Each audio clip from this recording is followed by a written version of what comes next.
Mga master, sa isa pong balita ng ABS-CBN News, kahapon po ito ng alas 5 ng hapon, ay sinabi po ng GSIS manager na sila ay mag-offer ng light loans na nasa halagang 5,000 hanggang sa 50,000 pesos.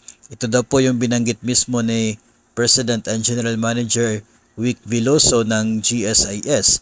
Ito pong 5,000 to 50,000 ay parang light loans or parang diet loans lamang, no? Para pong diet, ito yung kapag mayroon po kayong mga emergency na small amounts na kailangan po na mabayaran.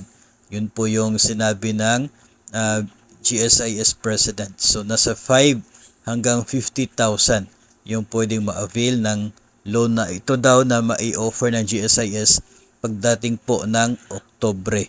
Pero as to loan term nito po mga master, ang nabanggit po ay up to 1 year.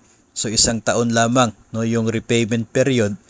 So magiging mas mabilis yung pagbabayad, mabilis ma-fully paid.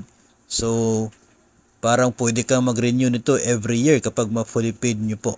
No, so yun po yung kanya pong purpose at kanya pong mga nabanggit.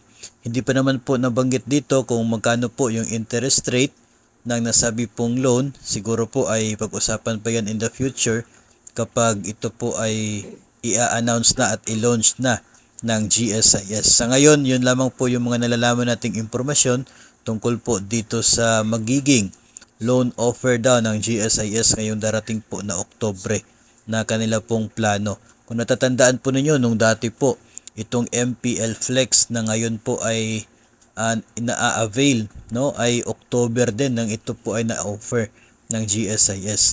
Maging nung nagsimula po yung multipurpose loan ng GSIS at tinanggal yung console loan, October din yung kanilang pagsimula ng kanilang loan offer. So, abangan natin ang future ng mga announcement ng GSIS tungkol po sa light loans na ito na kanilang planong ipa-offer sa mga miyembro ngayong darating na Oktubre.